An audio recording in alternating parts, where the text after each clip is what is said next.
झारखंड के कई जिलों में चलेगी लू। पार्टी से निष्कासन के बाद क्या बोली सीता सोरेन। रांची रेलवे स्टेशन से चोरी हुआ बच्चा उड़ीसा से बरामद। लिट्टीपाड़ा में गरजी कल्पना सोरेन। हेलो जोहार। अभी तक आपने चैनल को सब्सक्राइब नहीं किया तो चैनल को सब्सक्राइब कर लीजिए, वीडियो को एक लाइक कर दीजिए। चलिए जानते हैं झारखंड की संध्या की प्रमुख बड़ी खबरों को। बादलों के घेरे में रांची, फिर भी बढ़ा पारा। इन जिलों में पड़ेगी लू की थप्पड़े। अगले 3 दिन का जानिए हाल। राजधानी और आसपास के क्षेत्रों में शुक्रवार को आंशिक बादल छाए रहे। शाम को तेज हवा चलने के साथ कहीं कहीं छिटपुट बारिश भी हुई। दिन भर उमस की गर्मी रही। बादल छाए रहने के बावजूद रांची का तापमान पिछले 24 घंटे की तुलना में 1 डिग्री बढ़ गया। मौसम विभाग के अनुसार रांची में अगले 3 दिनों के दौरान भी आसमान में हल्के बादल छाए रहेंगे और मौसम में आर्द्रता बढ़ने से उमस भरी गर्मी सताएगी। इस दौरान रांची के अधिकतम तापमान में 1 से 2 डिग्री की वृद्धि भी हो सकती है। राजधानी में 21 के बाद मौसम बदलाव और बारिश होने की संभावना है। मौसम विभाग के मुताबिक मानसून आने से पूर्व राज्य में हवा के रुख में निरंतर बदलाव आ रहा है। राज्य में अभी पश्चिम हवा के साथ साथ निचले स्तर पर नम हवाएं आ रही हैं, जबकि 21 के बाद दक्षिण हवाओं के कारण आसमान में बादल घने होंगे और राजधानी और आसपास के क्षेत्रों में कहीं कहीं बारिश होगी।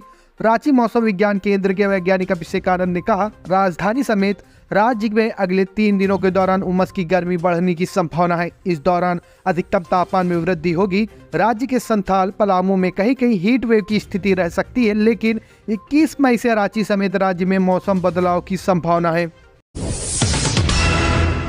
कोई उम्मीद नहीं, जेबीएन के एक्शन से फर्क नहीं पड़ता। पार्टी से निष्कासन के बाद क्या बोली सीता सोरेन। अपने निष्कासन पर सीता सोरेन ने कहा कि झावों छोड़ चुकी हूं, इसलिए अब ऐसी कार्रवाई से कोई ठेस नहीं पहुंची है। जनता सब जानती है, जनता का आशीर्वाद मेरे साथ है। मुझे ना कोई झटका लगा है और ना ही झावों से कोई उम्मीद है। अब भाजपा से जुड़ी हूं और भाजपा के साथ ही आगे बढ़ते हुए जनसेवा करती रहूंगी। लोबेन हेम्ब्रम ने कहा कि उन्हें अपने निष्कासन को कोई अफसोस नहीं है। उन्होंने गुरुजी शिबू सोरेन के जल, जंगल व जमीन की लड़ाई को सिर्फ आगे बढ़ाने का काम किया है।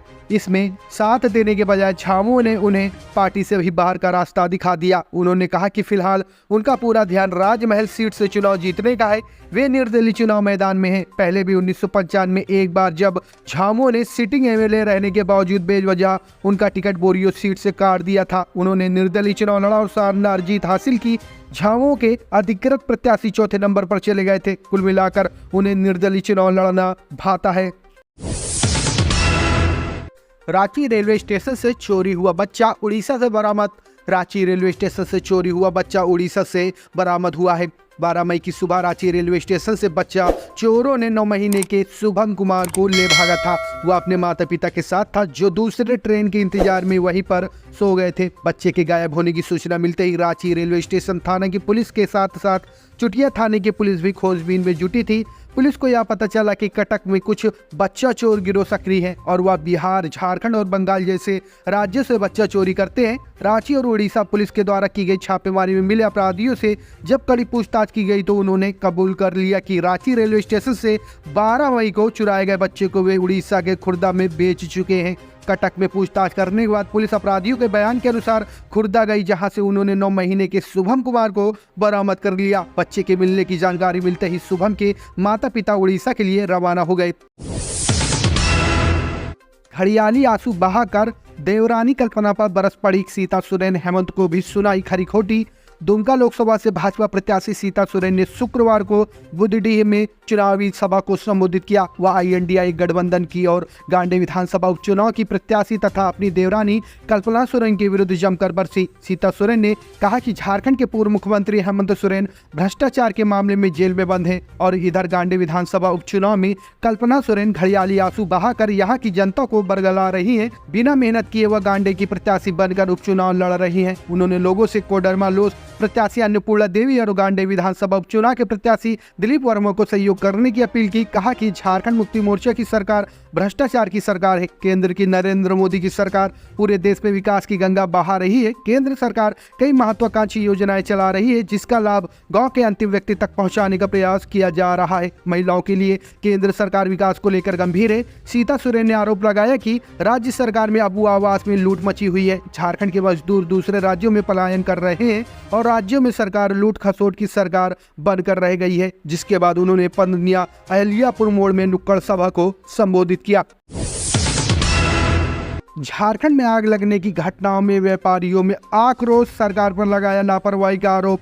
झारखंड में जमशेदपुर के बर्मा माइंस इलाके में शनिवार को लगी भयावह आग ने कई दुकानों को अपनी चपेट में ले लिया। ऊंची ऊंची लपटें और दूर तक फैले धुएं के गुब्बारे को देखकर दमकल कर्मियों की भी सांसें थम गई। स्थानीय लोगों ने आग लगने की जानकारी फायर ब्रिगेड को दी, जिसके बाद फायर ब्रिगेड टीम मौके पर पहुंची। दमकल विभाग की 5 गाड़ियों को आग पर काबू पाने में 3 घंटे से ज्यादा का वक्त लगा। व्यापारियों के नुकसान का आकलन नहीं हुआ है, लेकिन बताया जा रहा है कि करोड़ों का सामान जलकर राख हो गया है। आग इतनी भयंकर थी कि इसकी लपटें दूर से देखी जा रही थी। आग लगने के कारणों को लेकर अभी तक कोई जानकारी सामने नहीं आई है, लेकिन माना जा रहा है कि आग शॉर्ट सर्किट से लगी है। व्यापारियों का आरोप है कि अग्निशमन विभाग की लाचार कार्यप्रणाली की वजह से लगातार आग लगने की घटनाएं घट रही हैं। कई दफा प्रशासन को इस संबंध में शिकायत किए जाने के बावजूद अभी तक कोई कार्रवाई नहीं की गई है। जांच के घेरे में आयुष्मान योजना से जुड़े झारखंड के 10 अस्पताल, हेल्थ डिपार्टमेंट ने मांगा जवाब। क्या क्या आरोप?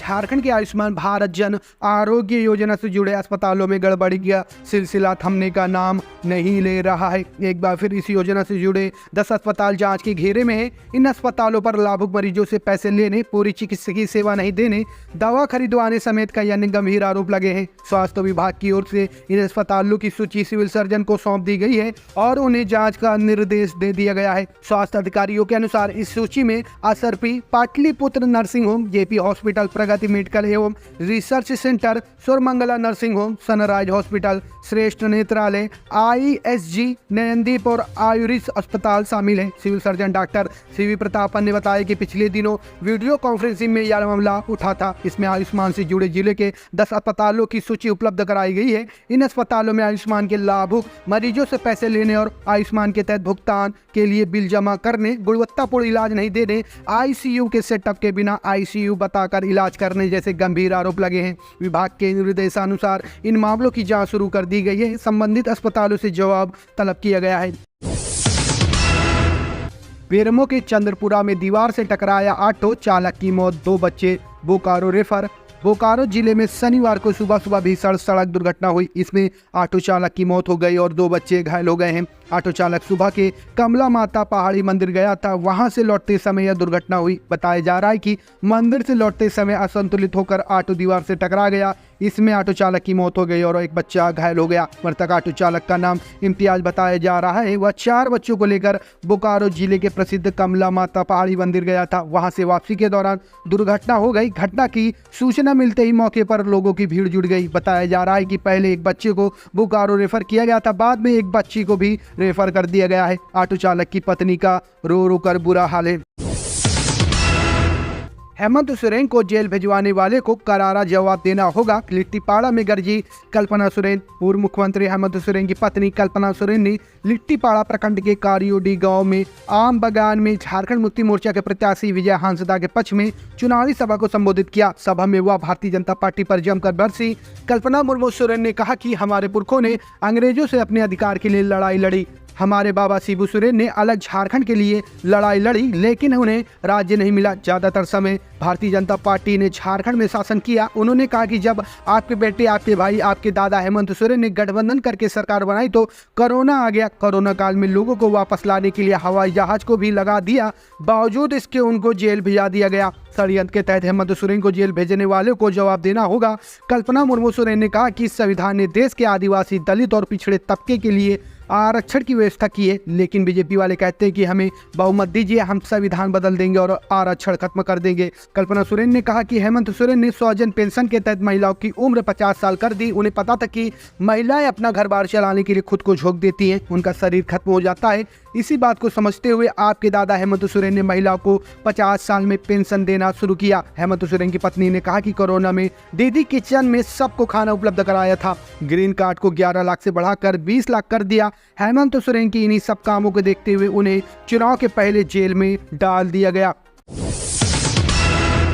अल्पसंख्यक कॉलेज के शिक्षकों और कर्मियों को दे 7वें वेतन का लाभ। झारखंड हाईकोर्ट के जस्टिस अनुभव राव चौधरी की अदालत अल्पसंख्यक कॉलेज के शिक्षक एवं कर्मचारियों को 7वां वेतन देने की मांग वाली याचिका पर शुक्रवार को सुनवाई हुई। इस सुनवाई के बाद अदालत ने सरकार को निर्देश दिया कि अल्पसंख्यक कॉलेज के शिक्षक और कर्मचारियों को 1 अप्रैल 2021 के प्रभाव से 7वां वेतन का लाभ दिया जाए। याचिका में अल्पसंख्यक कॉलेज के शिक्षकों और कर्मचारियों को 7वां वेतन देने का लाभ देने की मांग की थी। प्रार्थी की ओर से अदालत को बताया गया कि केंद्र सरकार ने सभी को 7वां वेतन का लाभ देने का आदेश जारी किया था।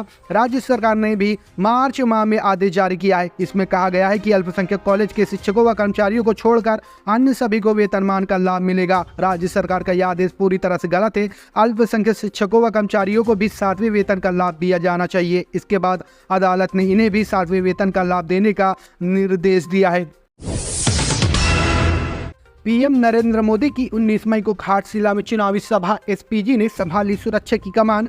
घाटशिला के मुंह भंडार स्थित तार्म प्रतिभा मंच मैदान में 19 मई को होने वाली प्रधानमंत्री नरेंद्र मोदी की चुनावी सभा को लेकर सुरक्षा के कड़े इंतजाम किए गए हैं। एसपीजी की टीम ने सभा स्थल से लेकर चौपर की लैंडिंग स्थल की सुरक्षा की जिम्मेवारी संभाल ली है। एसपीजी की टीम ने शुक्रवार को गोल्फ मैदान एयरफोर्स हेलीकॉप्टर की 2 बार लैंडिंग कराकर स्थल की जांच की। गोल्फ मैदान में शनिवार की सुबह 11 बजे प्री रिहर्सल किया गया। रविवार की सुबह 11 बजे प्रधानमंत्री की चौपर की उक्त स्थल पर लैंडिंग होनी है। शनिवार को गोल्फ ग्राउंड में हेलीकॉप्टर की लैंडिंग के अलावा गोल्फ ग्राउंड से सभा स्थल तक सड़क मार्ग पर रिहर्सल किया गया। इस दौरान हर जगह पुलिस की फोर्स की तैनाती रहेगी। प्रधानमंत्री की सभा को लेकर गुरुवार को ही एसपीजी की टीम घाट स्थल पहुंच चुकी थी। एसपीजी किशोर कौशल और ग्रामीण एसपी ऋषभ गर्ग लगातार सभा स्थल की सुरक्षा का जायजा ले रहे हैं।